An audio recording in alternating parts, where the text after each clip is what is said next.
모든 영혼은 하나님을 찾습니다. 모든 영혼은 자신의 주인을 찾는 갈급함을 가지고 있습니다. 영혼에 허기가 있다는 것입니다. 배고픔, 갈급함, 사모함이라는 의미입니다. 이것은 스스로 있는 자가 아닌 피조물이라면 누구나가 가지고 있는 당연한 마음입니다. 우리가 함께 읽고 있는 사무엘서 가운데 이스라엘 사람들이 가지는 이 영적 허기짐을 표현하는 구절이 있습니다. 우리 사무엘상 7장 1절과 2절의 말씀 한번 같이 읽어보겠습니다. 함께 읽겠습니다. 시작. 기앗 여라임 사람. 네, 잠시만요. 네. 사무엘하가 아니라 사무엘상 7장 1절의 말씀인데요. 제가 한번 읽어드리겠습니다. 기럇 여아림 사람들이 와서 여호와의 궤를 옮겨 산에 사는 아미나답의 집에 들여놓고 그의 아들 엘리야사를 거룩하게 구별하여 여호와의 궤를 지키게 하였더니 궤가 기럇 여아림에 들어간 날로부터 20년 동안이나 오래 있는지라 이스라엘 온 족속이 여호와를 사모하니라. 아멘. 이렇게 기록되어 있습니다. 사울이 블레셋과의 전쟁에 있어서 언약궤를 빼앗겼었지요. 이스라엘의 언약궤가 없었던 지 20년이 지나자 20년이나 없자 온 이스라엘 족속은 여호와를 사모하였습니다. 하나님의 부재로 인해 여호와 하나님을 향한 갈급함이, 그 영적인 허기짐이 20년이나 있었다는 것이 납니다. 왜 언약궤의 부재 사태가 20년이나 발생했었나요? 블레셋에 끌고 간 언약궤를 블레셋은 다시 돌려주었지만 그때 언약궤가 실로의 성막으로 돌아가지를 못하고 기럇 여아림에 남아 있었습니다. 즉 사울이 언약궤에 별 관심을 두지 않았다는 것이랍니다. 이것이 사울과 다윗의 차이점이기도 합니다. 사울은 자신을 승리로 이끌 그 언약궤를 부적으로 여기며 전쟁에 가지고 나갔었지만 승리에는 아무런 도움이 안 되니 하나님의 언약궤에 별 관심을 두지 않았던 것이랍니다. 그 사울로 인하여 하나님의 언약궤가 실로로 돌아오지 못하고 성막으로 돌아오지 못하고 변두리 기럇 여야림에 20년이나 방치되고 맙니다. 하나님의 언약궤가 이스라엘 백성들을 떠나 있으니 7장 2절에 보면 이를 어떻게 표현하냐면 이스라엘 온 족속이 여호와를 사모하니라 라고 적고 있습니다. 사모하였다라는 의미가 무엇이겠습니까? 여호와의 언약궤가 이들의 곁에서 사라지니 이스라엘 온 족속이 여호와를 찾는 것이랍니다. 저는 이 마음에 대해서 영적 갈급함을 느낀다. 영적 허기짐을 느낀다. 그래서 여호와를 사모합니다 라고 바라봅니다. 우리 피조물에게 있어서 여호와의 부재는, 예배의 부재는 영적 갈급함, 영적 허기짐을 느끼게 합니다. 그래서 우리는 여호와를 사모하는 것이랍니다. 그러나 이스라엘 백성들에게 20년 동안 언약궤가 돌아오지 못한 상황이었답니다.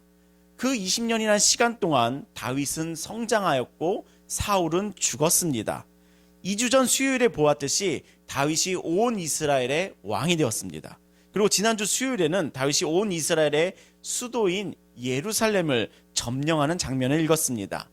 이제 예루살렘을 점령하였고 자신의 성을 짓고 나서 다윗이 왕으로서 한 일은 바로 여호와의 언약궤를, 기럇 여아림에 있던 그 언약궤를 다시 가지고 오는 것이었습니다. 다윗이 언약궤를 예루살렘으로 다시 가지고 올 때의 모습이 참 유명하지요. 많이 알려진 장면이랍니다. 언약궤가 들어올 때 기뻐 뛰는 그 다윗의 모습을 바라보며 기뻐 뛰는 예배가 되자는 그 예배에 대한 말씀 해석으로 아주 유명한 본문이기도 합니다. 오늘 여러분과 사무엘하 6장의 말씀을 함께 살피면서 영적 허기짐, 예배, 그리고 그 사모함의 마음을 엮어 새 예배자라는 제목으로 말씀의 은혜를 나누고자 합니다. 뉴 예배자라는 의미가 아니라 세 명의 예배자라는 의미로서 새 예배자라고 제목을 정하였습니다. 자, 자, 우리가 오늘 다윗의 언약궤를 가지고 오는 그 장면 가운데서 세 명의 사람들의 그 모습을 통해 우리의 예배에 대해서 마음과 삶의 신앙이 새로워지는 마음으로 다가오시기를 예수님의 이름으로 축복합니다. 다윗은 예루살렘을 점령하였고 그다음에 쳐들어온 블레셋을 잘 막아냈습니다. 이제 다윗의 왕국 가운데 평화가 찾아오는데요. 이때에 다윗은 변두리에 있던 언약궤를 다시 가지고 오기를 결정합니다. 다윗은 사람들을 모으고 언약궤가 있는 기럇 여아림의 아미나답의 집을 찾아갔습니다. 자, 3절에서 5절의 말씀을 같이 읽어보겠습니다. 함께 읽겠습니다. 시작. 그들이 하나님의 궤를 새 수레에 싣고 산에 있는 아미나답의 집에서 나오는데 아미나답의 사가 아효가 그 새 수레를 모니라. 그들이 산에 있는 아미나답의 집에서 하나님의 궤를 신고 나올 때에 아효는 궤 앞에서 가고 다윗과 이스라엘 온 족속은 잣나무로 만든 여러 가지 악기와 수금과 비파와 소고와 앙금과 제금으로 여호와 앞에서 연주하더라. 아멘. 자, 이제 다윗은 사람들과 함께 기럇 여아림을 방문하였고 하나님의 궤를 새 수레에 싣고 나옵니다. 새 수레라니 언약궤를 소중히 여기기 위한 열심으로 준비한 것 같습니다. 헌수레가 아니라 언약궤를 옮기기 위해서 새로 만든 수레를 가지고 방문하였습니다. 자, 그 언약궤를 이 새로운 수레에 싣고 이동을 합니다. 또 다윗은 언약궤의 그 수레 앞에 다양한 악기들도 준비하였습니다. 수레 앞에서 찬양도 하며 예배적으로 화려한 행진을 시작하였습니다. 그러나 어떠한 일이 일어날까요? 6절과 7절의 말씀입니다. 함께 읽겠습니다. 시작. 그들이 나곤의 타작망에 이르러서는 소들이 띠므로 우사가 손을 들어 하나님의 궤를 붙들었더니 여호와 하나님이 우사가 잘못함으로 말미암아 진노하사 그를 그곳에서 치시니 그가 거기 하나님 궤의 곁에서 죽으니라. 악기 연주를 하였고 언약궤를 실은 수레를 끄는 소들이 날뛰었습니다. 놀란 것 아닐까요? 소들이 날뛰니 수레가 흔들렸고 수레가 흔들리니 언약궤가 휘청하겠지요. 그때 곁에 있던 사람이라면 어떻게 하겠습니까? 여러분들이 그 옆에 있었다면 어떻게 하겠습니까? 하면서 바로 언약궤를 잡겠지요. 그래서 떨어지지 않게 하려고 하겠지요. 우사가 그 언약궤를 붙잡았습니다. 그랬더니 결과가 어떻게 됐지요? 7절에 보시면 죽었습니다. 하나님께서 우사를 치셔서 바로 그 자리에서 죽이십니다. 참으로 당황스러운 장면입니다. 쓰러질 뻔한 하나님의 궤를 붙잡은 것으로 말미암아 여호와 하나님이 우사가 잘못했다라고 진단하시며 진노하시고 그를 쳐서 죽이십니다. 우리가 하나님에 대해서 참 고민하게 하는 말씀이랍니다. 일단 이 장면을 다시 보시면 다윗이 언약궤를 옮김에 있어서 하나님의 말씀에서 어긋나는 부분이 더 있습니다. 민수기 4장 15절에 의해서 보시면 언약궤는 레위인이 고핫 자손이 어깨에 메어 운반하게 되어 있습니다. 어깨로 메어 운반해야 되는 것이 하나님께서 정하신 바랍니다. 그런데 다윗의 사람들은 어찌하였죠? 새 수레를 준비하여 언약궤를 운반한 것이랍니다. 어깨에 매는 것보다 수레에 실어 운반한다면 더 편하겠지요. 그러나 그 결과는 죽음이었습니다. 또 민수기 4장 15절에 따라 보시면 하나님의 성물에 손대는 자는 죽으리라 말씀하셨습니다. 따라서 우사가 법궤에 손댄 것이 그의 직접적인 죽음의 원인이기도 한 것이랍니다. 이러한 결과로 다윗은 언약궤를 예루살렘으로 옮기는 데 실패하고 맙니다. 우리가 사무엘하 6장에 나타나는 언약궤 이송 작전의 실패에 대한 말씀을 바라보면서 우리가 하나님의 사모함에 대해서, 하나님을 예배함에 대해서 붙잡아야 할 마음이 있답니다. 그것은 하나님께서 정하신 것이 있다면 시대가 매는 것에서 수레라는 편리함이 생겼어도 떨어지는 법궤를 붙잡아야 하는 순간에 몸에 배어있는 행동이 있어도 하나님께서 정하신 것이라면 지켜야 한답니다. 그래서 저는 오늘 3명의 예배자 가운데 첫 번째 사람 웃사에 대해서 예배 편의주의자라고 해석하였습니다. 예배 편의주의자. 웃사를 보며 법궤에 손을 댄 것이 그렇게 큰 죄인가? 라고 하실 수 있습니다. 더구나 웃사는 법궤를 보호하려고 한 것이 아닌가? 하실 수 있습니다. 수레를 옮기면 인력도 안 들어가니 더 편리하고 편한 것 아닌가? 할 수 있습니다.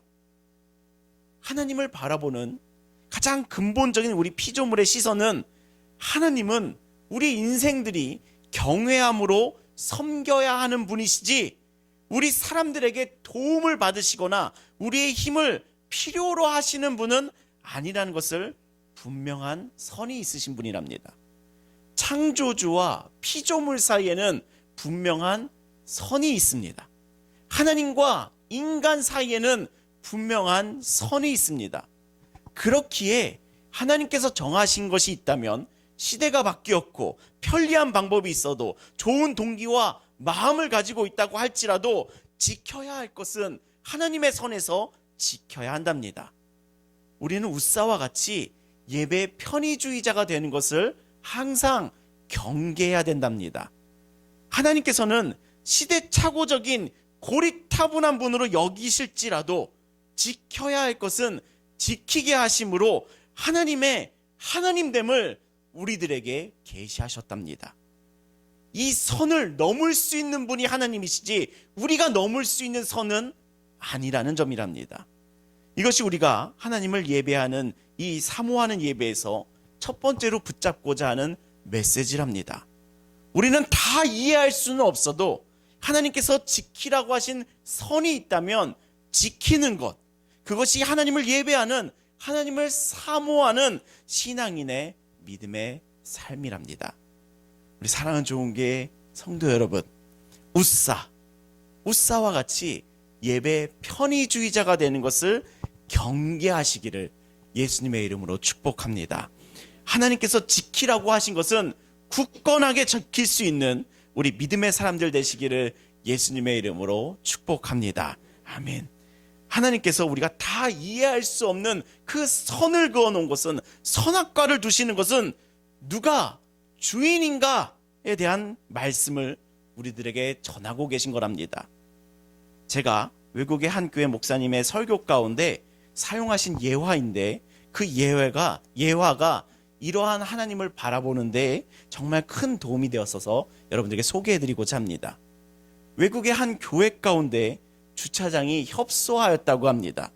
그래서 그 주변 지역의 한 주차장을 임대해서 주말마다 그 주차장을 사용하였다고 합니다. 그런데 그 주차장 주인이 1년에 딱 하루는 그 주차장을 사용하지 못하게 하였다고 합니다. 그러니 그 교회 성도님들이 그 하루에 얼마나 불편하셨겠습니까? 한 주는 불편해서 불평이 곳곳에서 터져 나왔죠. 그래서 그 교회에서는 그 주차장 주인을 찾아가 52주 모두 다 사용할 수는 없습니까? 별다른 이유도 없으시고 그 한 주는 텅 비어 두시는데 그 못 쓰는 날에도 별다르게 하시는 일 없지 않습니까? 라고 문의하였습니다. 그랬더니 그 주인의 말이 정말 제 가슴에 와닿는 말이었습니다. 그래야 주인이 누군지를 알아요. 이 말이었습니다. 이 예화에서 저는 뒤통수를 얻어맞는 느낌이었습니다. 아, 그렇구나. 하나님께서는 우리들에게 하나님이 되어주시고 우리에게 주인이시며 우리들의 왕이시기 때문에 사랑하시며 용납하실지라도 절대 넘어야지 말아야 할 선을 그어 놓으셨구나. 하나님께서는 우리들의 상식에 굳이 이런 것까지 지키라고요? 세상은 변했어요. 더 편리해졌어요. 기술도 좋아졌어요. 더 수고하지 않아도 될 법한 일들이 이렇게 많아요. 그런 것을 거부하십니다. 왜요? 하나님께서는 우리에게 주인이시라는 것을, 내가 너의 주인이다 라는 것을 붙잡게 하시기 위한 하나님의 선이랍니다. 우리 사랑하는 좋은교회 성도 여러분, 우리 웃사와 같이 이 예배 편의주의자가 되는 것을 거부하고 불편하더라도 하나님께서 지키라고 하신 것들은 반드시 지켜나가는 우리 모두가 되시기를 예수님의 이름으로 축복합니다. 제게는 본능적인 기준이 하나 있습니다. 제 신앙에는 기준이 하나 있는데, 몸이 편한 쪽으로 선택하면 보통은 하나님의 뜻과 반대된다, 이것입니다. 그래서 불편을 감내할수록 믿음은 더욱 빛나며 하나님과는 더 가까운 줄을 믿습니다. 이것이 우리 좋은교회 성도님들의 함께하는 신앙이 되시기를 예수님의 이름으로 축복합니다. 불편을 감수하면 감수할수록 하나님의 뜻에 더 가까운 줄을 믿습니다. 아멘. 다윗은 안타깝게도 언약궤를 예루살렘으로 옮기기를 실패하였습니다. 블레셋 가드 사람인 오벳에돔의 집에 언약궤를 메어서 보관해 두었습니다. 그렇게 시간이 지나 이제는 자신의 문제점을 파악하였고, 다윗은 다시 한번 언약궤를 이송할 작전을 시행합니다. 우리 12절에서 15절의 말씀을 우리 같이 읽어보겠습니다. 함께 읽겠습니다. 시작. 어떤 사람이 다윗 왕에게 아뢰어 이르되,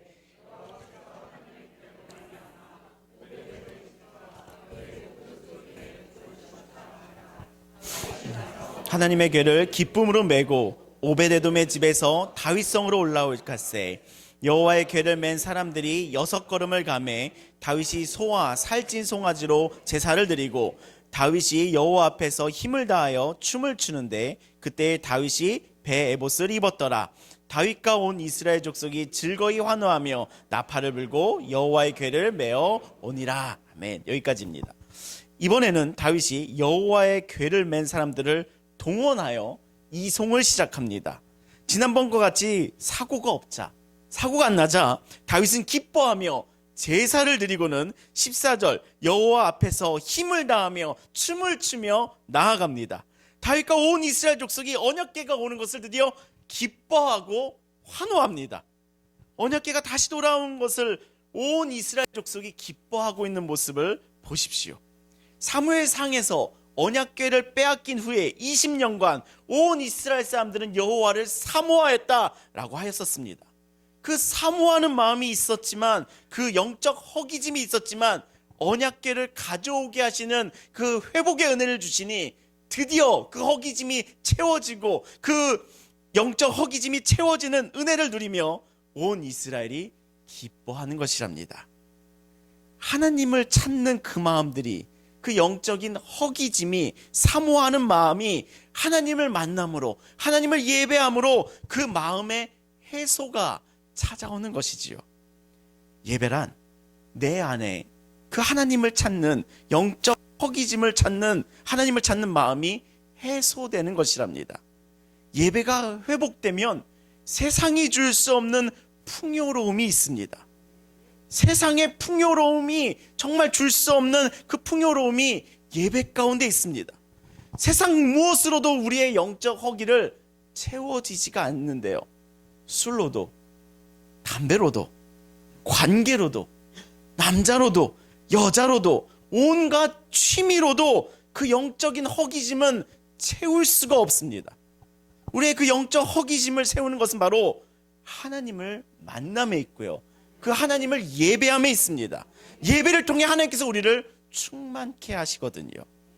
다윗도, 온 이스라엘도 그 언약궤가 오는 것을, 하나님의 언약궤가 들어오는 것을 바라보며 그 충만함을 경험하며 기뻐하고 즐거워하지요. 이 장면 가운데 딱 한 사람이 있습니다. 딱 한 사람만 시험에 드는데요, 잘 아실 것 같습니다. 우리 16절의 말씀 같이 읽겠습니다. 함께 읽겠습니다. 시작. 여호와의 궤가 사울의 딸 미갈이 창으로 내다보다가 다윗 왕이 여호와 앞에서 뛰놀며 춤추는 것을 보고 심중에 그를 업신여기니라. 아이고, 누가 시험에 들었습니까? 사울의 딸 미갈입니다. 창을 내다보다가 다윗 왕이, 남편이 여호와 앞에서, 그 궤 앞에서 뛰놀며 춤추는 것을 보더니 그 다윗 왕을 업신여깁니다. 온 이스라엘이 여호와를 예배하며 기뻐하는 가운데 딱 한 사람만이 미갈이 다윗을 보더니 시험에 들었습니다. 미갈은 어떻게 왕이라는 사람이 저럴 수가 있지, 저렇게 경박할 수가 있지 라는 생각에 빠지죠. 언약궤가 우리에게 들어온다는 그 놀라운 하나님의 은혜는 바라보지를 못하고 하나님은 바라보지를 못하고 오히려 다윗에게 꽂혀서 한 사람이 눈에 들어온 것이죠. 자신의 남편 다윗, 왕이라는 작자가 저렇게 경박하게 언약궤 앞에서 춤을 추고 있네. 심지어 몸을 드러내며 춤을 추네하며 그 마음에 불편함이 듭니다. 저는 오늘 이 세 명의 예배자 가운데 두 번째 사람 미갈에 대해서 예배 관찰자라고 해석하였습니다. 예배 관찰자.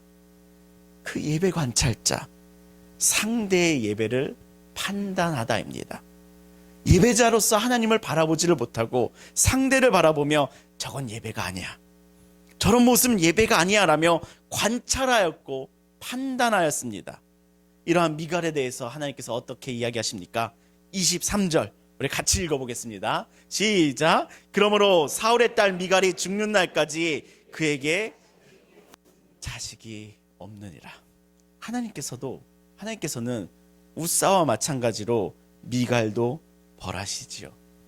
우리 사랑하는 좋은교회 성도 여러분, 미갈과 같이 예배의 관찰자가 되는 것을 항상 경계하시기를 예수님의 이름으로 축복합니다.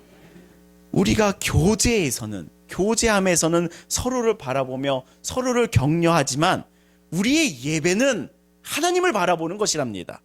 우리의 예배는 사람을 관찰하는 것이 아니라 하나님을 예배하는 것이 바로 예배입니다. 우리의 예배에서 사람을 관찰하는 것이 아니라 하나님을 바라보며 하나님을 예배하는 우리 귀한 성도님들 되시기를 예수님의 이름으로 축복합니다. 우리는 얼마나 주변 사람들을 바라보며 예배하고 계십니까?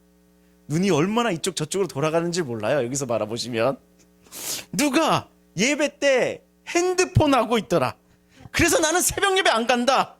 이게 제가 실제로 들은 한 피드백이었습니다. 장로가, 권사가 또는 집사가 등등 정말 이런 말들이 불쑥불쑥 어디선가 종종 들려옵니다. 시험에 들었다는데. 그래서 막상 이야기를 듣다 보면 그 형제를 힐난하거나 정죄하기에 바쁘지요. 그 말을 듣고 있으면 그 말은 다 맞습니다. 그 말은 다 맞습니다. 옳습니다. 정의롭습니다. 발음에 대해서 말을 하고 있습니다. 그런데 정말 하나님은 그 사람의 정죄하는 마음은 풀어주지를 않으시고 오히려 그 예배가 막혀있는 상태가 지속되게 하십니다. 미갈과 같은 예배 관찰자가 가지는 가장 큰 시험이랍니다. 정말 불쌍한 예배자가 있다면 미갈이랍니다. 미갈과 같이 예배 관찰자입니다. 남을 보며 저건 잘못된 건데, 저건 잘못된 것이 하지만 오히려 자신의 예배가, 본인의 예배가 실패해버리고 만답니다. 우리 사랑하는 좋은교회 성도 여러분, 예배 관찰자가 아니라 예배자로서 자신의 예배에 꼭 성공하시기를 예수님의 이름으로 축복합니다. 예배 때에는 다른 사람을 바라보지 마시기를 축복합니다. 서로를 돌보고 서로를 바라보는 것은 목장에서 하는 것이고요, 예배에는 우리가 하나님을 바라보기로 전심을 다하는 것이랍니다. 그렇기에 가장 원초적이며 전통적이며 가장 원시적인 해결책을 하나 전해드리도록 하겠습니다. 예배 때 맨 앞에 앉으세요. 와우. 예배 때 맨 앞에 앉으세요. 사람이 보이질 않습니다. 앞에 앉은 사람은 다른 사람을 보고 시험에 들 틈이 없어요. 그렇죠? 요 앞에 있는 우리 신앙의 동지 여러분, 절대 예배의 관찰자가 되지를 않습니다. 우리 뒤에 계신 분들 도전드립니다. 앞자리를 사수하시기를, 이 앞자리를 침노하시기를 예수님의 이름으로 축복합니다. 제가 예배 때에 맨 뒤에, 방송실에 오래 있었잖아요. 맨 뒤에 있으면 사람들이 적나라하게 보입니다. 정말 맨 뒤에서 보면 핸드폰 하는 사람, 유튜브를 보고 있는 사람, 심지어 쇼핑하고 있는 사람이 보인답니다. 결제해요. 설교를 들으면서 이게 라디오인가? 라는 생각도. 이게 우리 교회의 이야기이기도 합니다. 그분들을 정죄하고자 함이 아니랍니다. 오히려 내가 예배 관찰자가 되고 맙니다. 그런 분들은 제게 있어서는 전도 대상자들이랍니다. 전도 대상자들이랍니다. 우리 교회에 잘 정착하시고 잘 성장하길 바라는 우리 교회 가운데의 전도 대상자들이랍니다. 제가 전하고 싶은 마음은요, 여러분들께서 예배의 관찰자가 되지 않으시기를 바라는 마음이랍니다. 그런 곳에 앉아 계시다가 괜히 어느 날 우연히 내 눈에, 타인이 눈에 들어와 예배 관찰자가 되어 미갈과 같이 본인이 시험에 들곤 합니다. 신앙생활은 시험에 드는 자가 손해이지요. 맨 앞에 앉으십시오. 오늘은 특별히 앞에 잘 찼습니다. 오늘 정말 특별하네요. 매주 이렇지 않았거든요. 오늘 맨 앞이 조금 비어 있어서 오늘 말씀을 준비하면서 야, 이게 정말 도전이 되겠다라고 마음속에 품고 왔는데 오늘은 다 앞이 차가지고 우리 주일 예배에서도 이 앞을 채워가기를, 그 중앙 맨 앞이 항상 사실 비어 있답니다. 우리의 본당은 항상 이 왼쪽으로 채워져 있지 가운데는 살짝쿵 많이 비어져 있습니다. 우리 수요 예배를 찾아오시는 우리 신앙의 동지 여러분, 그 자리를 침노하시기를 예수님의 이름으로 축복합니다. 그곳에서 앉으셔서 예배에 전심을 쏟으시기 바랍니다. 그 사람이 예배자인 줄 믿습니다. 우리 사랑하는 좋은교회 성도 여러분, 우리 수요 예배자 여러분, 예배자의 관찰자가 되시는 것을 경계하시기를, 힘써서 거부하시기를 예수님의 이름으로 축복합니다. 우리의 예배 앞자리를 사모하며 힘써 찬양하고 힘써 기도하며 힘써 말씀 가운데 함께 서는 복된 예배자들 되시기를 예수님의 이름으로 축복합니다. 아멘. 3명의 예배자 가운데 마지막으로 소개하려는 예배자는 당연히 다윗입니다. 언약궤 앞에서 기뻐하며 춤을 추었던 자신을 비난하고 정죄하는 미갈에게 다윗은 어떠한 말을 할까요? 우리 21절 같이 읽겠습니다. 시작. 다윗이 미갈에게 이르되 이는 여호와 앞에서 한 것이니라. 나를 택하사 나를 여호와의 백성 이스라엘의 주권자로 삼으셨으니 내가 여호와 앞에서 뛰놀리라. 아멘. 내가 이렇게 뛰노는 것은 사람들 앞에서가, 사람들 눈앞에서가 아니다. 여호와 앞에서 뛰논 것이다 라는 것이 다윗의 분명한 예배의 마음이었습니다. 많은 사람들이 있었고 온 이스라엘 백성들이 언약궤의 이동에 기뻐하고 있는데, 그 수많은 사람들이 있을지라도 하나님을 바라보는 마음이, 그 신앙이 다윗의 예배였습니다. 또 한 가지, 사울의 집을 버리시고 나를 택하사 나를 여호와의 백성 이스라엘의 주권자로 삼으셨다. 그래서 여호와 앞에서 뛰논다 라는 것입니다. 이 다윗의 말 가운데서는 정말 철저하게 하나님 덕분에 라는 마음이 가득합니다. 자신이 왕이 된 것이 오로지 하나님 덕분이라는 것에 대한 믿음이랍니다. 내가 고생했고, 내가 수고했고, 내가 땀 흘렸고, 내가 피 흘렸고, 내가 광야 가운데 있었고, 내가 쫓겼고, 내가 블레셋에 망명하여 미친 척했고, 그 눈물 나는 인생, 내 인생 보상해 주세요 하며 하나님을 찾는 신앙이 아니라, 나를 왕으로 세우고 나를 지키시고 나를 이끄신 분은 하나님이시다. 나는 철저하게 하나님 아래에 있다. 나는 절대 하나님의 자리를 침범하지 않는다. 그러니 내가 여호와 앞에서 뛰놀 수밖에 없다. 그러니 내가 여호와를 예배한다. 이것이 다윗의 예배랍니다. 우사, 이 예배 편의주의자와 같이 하나님의 선을 넘어가지도 않고요, 미갈, 예배 관찰자와 같이 하나님 아닌 사람을 관찰하지도 않고요, 오로지 하나님을 바라보며 하나님 앞에서 뛰놀며 예배하는 자, 그가 바로 다윗이었습니다. 예배가 꼭 뛰어야 합니다 라는 눈에 보이는 행동이 예배라는 것을 전하고자 함이 아니랍니다. 여기서 뛰놀다의 의미는 그 마음의 중심에 기뻐한다 라는 감정이, 그 마음이 녹아있는 단어랍니다. 우리가 하나님을 기뻐하는 것, 하나님께서 기뻐하시는 것이 아니라 우리가 하나님을 기뻐하는 것, 그것이 바로 예배랍니다. 누군가는 그 기쁨을 기도로 드릴 수도 있고요, 누군가는 그 기쁨을 찬양으로 드릴 수도 있고요, 누군가는 그 기쁨을 헌금으로 드릴 수도 있고요, 그 누군가는 그 기쁨을 말씀을 들음으로도 드릴 수가 있습니다. 우리가 하나님을 예배하는 가장 근본적인 마음은 하나님을 기뻐하는 것이랍니다. 우리 사랑하는 좋은교회 성도 여러분, 우리의 예배가, 나의 예배가, 당신의 예배가, 우리 좋은교회 예배가 하나님을 기뻐하는 예배가 되기를 예수님의 이름으로 축복합니다. 편의를 쫓지 않으며 사람을 관찰하지 않으며 하나님을 바라보며 하나님을 기뻐하는 우리들의 예배로 더 나아가기를 예수님의 이름으로 축원합니다. 아멘. 세상은 우리에게서 기쁨을 빼앗아가려고 애를 씁니다. 세상은 우리들에게 기쁨을 주는 것 같지만, 세상은 우리들에게 즐거움을 주려는 것 같지만, 사실 그 감정의 이면에는 고통이 있습니다.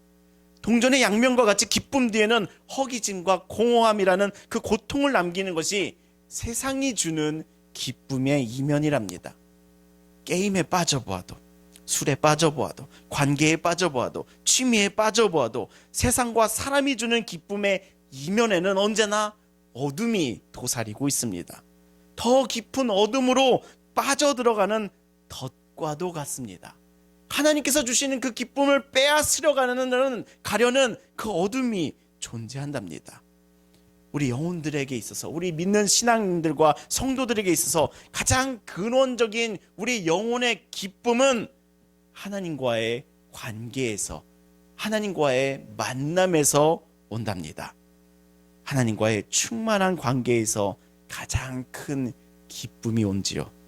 하나님과의 친밀한 관계에서 진정한 우리의 영혼을 살리는 기쁨이 오지요. 하나님과의 충만한 그 친밀감에서 오는 그 기쁨, 그 기쁨을 소유하는 사람이 바로 우리 성도의 삶이랍니다. 우리가 사는 세상에서는 근심과 걱정과 염려가 있지만, 그럼에도 불구하고 하나님을 기뻐하며 예배하는 그 믿음으로 인하여 우리도 또한 하나님의 기쁨을 얻어가는 것이죠. 그렇게 우리의 사랑하는 좋은교회 성도 여러분, 세상 근심 걱정 없는 사람처럼 예배하시기를 예수님의 이름으로 축복합니다. 세상 근심 걱정 없는 충만한 예배자로서 그 세상 근심 걱정 정말 없는 사람인 것처럼 하나님을 예배하시기를 예수님의 이름으로 축복합니다. 저는 예배가 끝나고 나오시는 성도님들의 얼굴을 봅니다. 지난 수요 예배에서도, 이번 주의 예배가 끝나고서도 나오시는 성도님들의 그 마음을 들여다보게 됩니다. 눈물도 흘리셨고 얼굴도 벌개지셔서 나오시더라고요. 그러나 그 얼굴에는 기쁨이 있습니다. 분명 저 성도님은 목장 가운데서 전해진 그 스토리는 지금 인생 가운데 어려움이 있는데, 힘듦이 있는데 주님을 기뻐하기로 선택하며 예배하셨구나, 그 기쁨이 다시 충만하시구나, 그 얼굴들이 목회자에게서는 위로요 힘이랍니다. 함께 주님을 예배하며 살아가는 교회됨을 통해 하나님께서 주시는 은혜이지요. 저는 우리 교회의 예배를 꿈꿉니다. 세상에 작은 자들이기도 하지만, 삶에 어려움이 없는 사람이 없지만, 대다수가 그 삶에 괴로움이 있고 어려움이 있지만, 당장 20일이면 만기일이 다가오는데 더 할 수 있는 것이 없다고도 하시지만, 당장의 해결책이 없다고도 하지만, 당장의 눈앞에 괴로움이 아른거리고 있다고 하지만, 그럼에도 불구하고 기쁨으로 하나님을 예배하고 기뻐하시는 하나님을 바라보며 그 기쁨을 다시 마음에 담아가는 우리 좋은교회 예배자들, 세상에서는 작은 자들이지만 그 하나님을 기뻐하는 그 예배의 생명력이 목장과 형제간에, 또 세상에 그 삶을 통해 이웃에게 그 하나님을 기뻐하는 생명력을 전할 수 있는 그 예배, 우리 좋은교회 예배가 그 방향으로 나아가기를 예수님의 이름으로 축복합니다. 우리의 예배를 통하여 영혼이 살아지는, 영혼이 생명력을 얻는 그런 예배로 나아가게 될 줄을 믿습니다. 오늘 우리는 사무엘하 6장의 이 말씀을 통하여 다윗의 모습을 보았고, 하나님의 언약궤가 예루살렘으로 들어오는 장면을 보았습니다. 이 장면을 통해 우리는 3명의 예배자들을 보았습니다. 우사를 통해 하나님을 예배함에 편의와 타협이 아닌 하나님의 선을 지켜야 함을, 미가를 통해 사람을 바라보는 예배가 아닌 하나님을 바라보는 예배의 본질을, 다윗을 통해 하나님을 기뻐하는 예배자가 되는 모습을 바라보았습니다. 이 예배자의 모습들이 단지 이 예배당에서만의 시간이 아니라 나의 일상에서도 하나님을 기뻐하기로 선택하시며 주님을 예배하는 삶으로 더 나아가시기를 예수님의 이름으로 축복합니다. 이제 하나님께서는 우리를 초대하십니다. 하나님을 기뻐하는 예배자로 부르고 계시지요. 우리의 삶에 걱정과 어려움이 있지만 이 시간 이 다윗처럼 그럼에도 불구하고 마치 아닌 것처럼 하나님을 기뻐하기로 선택하시기를 예수님의 이름으로 축복합니다. 하나님을 바라보며 하나님을 예배하며 우리의 기쁨을 드릴 때에 하나님께서 우리에게 주시는 기쁨과 충만한 생명으로 우리의 영혼과 삶을 새롭게 하실 줄을 믿습니다. 아멘. 기도하시겠습니다. 우리의 예배를 기뻐 받으시는 하나님 아버지, 오늘 다윗의 예배를 통하여 하나님을 기뻐하는 예배자의 삶으로 우리를 초대하여 주심에 감사합니다. 우사처럼 편의주의에 쫓지 않도록 우리의 생각과 믿음을 보호하여 주시고, 미갈처럼 사람을 바라보지 않도록 우리의 눈과 마음을 보호하여 주셔서 다윗처럼 주님을 바라보며 기뻐하는 예배자가 되게 하여 주시옵소서. 주님, 제게 세상의 금심 속에서도 하나님을 향하여 기뻐하기로 선택할 수 있는 믿음의 용기가 있기를 소망합니다. 세상의 근심과 염려에, 나의 감정에 하나님을 향한 기쁨을 잃지 않도록 세상 근심과 염려에도 불구하고 하나님을 기뻐하기로 선택할 수 있도록 주님, 나에게 은혜를 허락하여 주시옵소서. 주님만이, 하나님만이 나의 주인이시며 주님만이 나의 사모할 분이 오시오니, 주님, 이 믿음으로 주님을 고백하며 삶의 모든 순간마다 주님을 기뻐하기로 선택하는 그 믿음을 오늘 이 시간 우리들에게 선물하여 주시옵소서. 예수 그리스도의 이름으로 기도합니다. 아멘.